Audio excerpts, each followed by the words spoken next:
അങ്ങനെ ഉച്ചത്തെ പരിപാടിയൊക്കെ കഴിഞ്ഞതിന് ശേഷമാണ് ഞാൻ ആലോചിച്ചത് ഹയറെ കുളിപ്പിക്കാൻ സോപ്പ് തീർന്നായിരുന്നു. ഞാൻ എന്നും വാങ്ങിക്കണമെന്ന് വിചാരിച്ച് മറന്നു പോവും.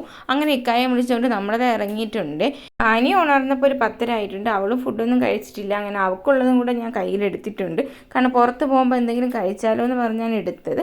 അതിന് ഹയറേ ഉണ്ട്. അങ്ങനെ നമ്മൾ സോപ്പ് വാങ്ങാനായിട്ട് പോകുന്നുണ്ട്. പിന്നെ മിക്സി ശരിയാക്കണമായിരുന്നു. അപ്പോൾ അത് എടുക്കാൻ മറന്നു പോയി ആദ്യം. അങ്ങനെ ഞാൻ പോയി എടുത്തുകൊണ്ട് വന്നു. പിന്നെ ഇതാ ഹാനി ഹയറെ അവിടെ ആക്കിയിട്ടാണ് ഞാൻ പോയത്. രണ്ടുപേരും അവിടെ ബഹളമായിരുന്നു.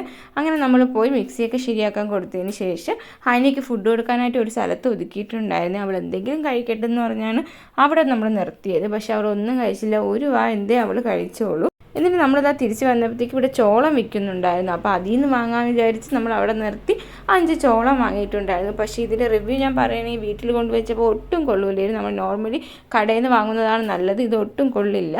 എന്നിട്ട് സോപ്പ് വാങ്ങാനായിട്ട് സ്റ്റാർ സൈനിലാണ് കയറിയത്. ഇത് നമ്മൾ എപ്പോഴും വരുന്നൊരു മെഡിക്കൽ ഷോപ്പാണ്. ഞാൻ ഹയറയ്ക്കും ഹൈനയ്ക്കും ഇപ്പോഴും സെബാമട്ട് തന്നെയാണ് യൂസ് ചെയ്യാറുള്ളത്. നല്ല സോഫ്റ്റ്നെസ് സ്കിന്നിന് തരും. അതുകൊണ്ടാണ് ഞാൻ ഇത് യൂസ് ചെയ്യാറുള്ളത്. പിന്നെ ഹയറയ്ക്ക് ഇതാ ഈ ഒരു വിറ്റാമിൻ്റെ മരുന്നും കൂടെ വാങ്ങിക്കണമായിരുന്നു. അങ്ങനെ അതൊക്കെ വാങ്ങി വീട്ടിലെത്തി അവളെയും കുളിപ്പിച്ച് ഉറക്കാൻ കിടത്തിയിട്ടുണ്ട്.